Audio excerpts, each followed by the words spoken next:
Omar Diop directeur général du Millennium Challenge Account au Sénégal. waaw tey bis bi dafa nekk bis boo xam ne dafa am solo lool ci liggéey bii ñuy def nga xam ni gouvernement du Sénégal ak gouvernement américain ñooñu ko dénk. parce que MCA Sénégal mi nga xam ni moom mooy entité bi nga xam ni moom mooy war a exécuter programme bi fi mu nekk mi ngi def liggéey bu mucc ayib toll nañ daanaka ñaari at ak genn wàll ci liggéey bi. maa ngi fàttali nag di liggéey bi nag moom ñetti projet yoo xam ne yu am solo la projet bu njëkk bi mooy projet bi nga xam ni dafa war a moderniser maanaam lépp loo xam ni dafa nekk maanaam courant bi ci Sénégal nu ñu fexe ba jëlee courant fii di ko yóbbu feneen bi ci topp mooy nu ñu fexe ba nga xam ne dëkk yi nga xam ni nekk nañu ci àll bi nañuy fexe ba xam dëkk yooyu yëpp danañ mën a am courant muy accès à l'électricité beneen bi ci topp nag moo bi gën a am solo ba xaalis bi mu laaj nag bëriwul mais dafa am solo parce que ay réforme la xam nga ni depuis 2021 ba léegi ñu ngi liggéey ci réforme secteur électricité bi te réforme boobu dafa war a jaar ci ministère bi nga xam ne mooy yore pétrole bi ak courant bi war na jaar également ci ki ñuy wax mooy régulateur bi nga xam ne mooy tënk maanaam organisation yi nekk yëpp ci secteur courant bi ci Sénégal ak bi ci mujj nag wàllu Sénélec la nan lañ fexe ba xam ni Sénélec dina gën a mën a am doole ba nga xam ni courant bi également dana ak foo xam ne dana mën a wàññeeku. léegi nag liggéey boobu yëpp ñuy def nga xam ne dafa am solo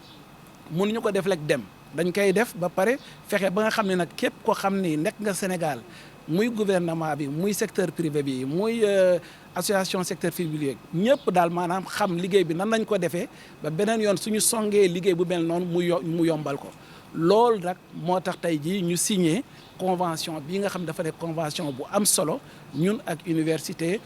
Iba Der Thiam bu Thiès ñu ngi liggéey waaye nag université bi moom convention bi ñu signé moom war a jàpp liggéey boobu ak ay étudiants dafay jàng lu njut ko xool ko tàgg ko ba pare xool nuñ koy fexe ba tas ko biir Sénégal ba nga xam ni képp kuy liggéey maintenant ci projet bu mel nii da nga mën a vraiment lu ñuy wax capitalisation. voilà donc loolu nag moo taxoon tey jii ñu signé convention bi kontaan nañ ci lool ak suñu mappandoo mooy recteur université bi vraiment yombal nañu liggéey bi équipe bi yombal nañu liggéey bi moo tax daal dañuy profité ba baax di remercier université bi remercier également recteur bi parce que vraiment doole nañu MCA te gis nañu fi nekk convention bi ak nañ ko signé incha allah moom balaa compact bi jeex lépp dina yemb. MCA bi moom li mu siy gagné mooy maanaam. fexe ba nga xam ne li ñuy liggéey ñi mën ko tasaare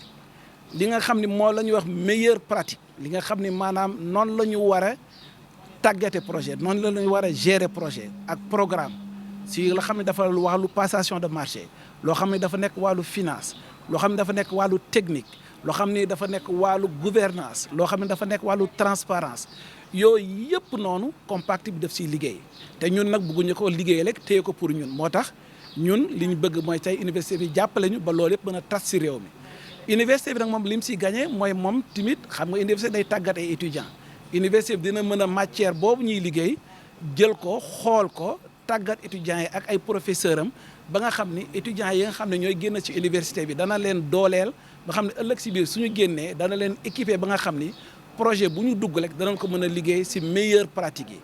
danañ si profiter rek équiper université bi également am na ay équipement yu bëri yoo xam ni si cadre programme bi war nañ ko jox université bi loo xam day nekk ay ordinateur loo xam day nekk ay équipement yoo xam ne dana leen si jàppale également donc loolu moo tax daal vraiment partenariat bii convention bii ñu am ak université yi moo xam ni loo xam dina am solo lool si MCA si programme bi am solo lool si université bi am solo lool tamit si population Sénégal. Aujourd'hui, ce partenariat avec le MCA montre une fois de plus l'importance du service à la communauté au sein de l'université. Je voudrais juste rappeler que le MCA Sénégal est chargé de mettre en œuvre un projet de don du gouvernement du peuple américain au peuple sénégalais. Et à la base de ce don, il y a une analyse prospective sur les besoins du Sénégal pour son développement. Et il est apparu que l'électricité posait un problème très important. Donc cet investissement est arrivé sur le transport de l'énergie, sur l'accès à l'énergie et sur la réforme du secteur en termes de gouvernance. Maintenant, toutes ces réformes-là, tout cet investissement-là va entraîner forcément une amélioration des pratiques. Et il faut les capitaliser pour en faire bénéficier le Sénégal dans ses projets futurs et l'enseignement au niveau des universités, puisqu'elle tient beaucoup de la pratique, puisque nous sommes une université à vocation professionnelle. C'est notre pierre à l'édifice pour la mise en œuvre de ce projet qui est extrêmement important pour le développement du Sénégal. C'est un peu le niveau le plus élevé qui est concerné, master, doctorat. Vous comptez travailler sur quel échantillon? En fait, puisque c'est une activité qui doit intéresser les bonnes pratiques, en général, les compétences de base en électricité sont partagées dans le monde. Ce que nous sommes en train de faire, c'est de faire bénéficier nos chercheurs, donc ceux qui sont les postdocs, et ceux qui vont entrer dans le monde du travail, c'est-à-dire nos étudiants finissants,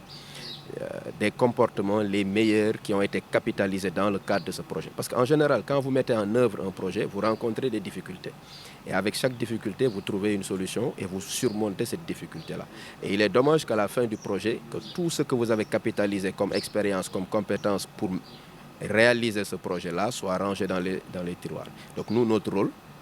c'est de prendre cette expérience-là, de l'étudier, de l'analyser pour en faire profiter tous les autres projets à venir du Sénégal et faire avancer ainsi le développement de notre pays. Donc ce n'est pas seulement le niveau qui est important, mais c'est la compétence, c'est l'expérience, c'est la connaissance que nous allons prendre et partager avec tout le Sénégal et peut-être même la communauté internationale. Puisque ce que nous allons faire peut être bénéfique non seulement au Sénégal, mais à tous les autres pays de la sous-région. Puisque si un autre projet de cette envergure est réalisé dans un autre pays,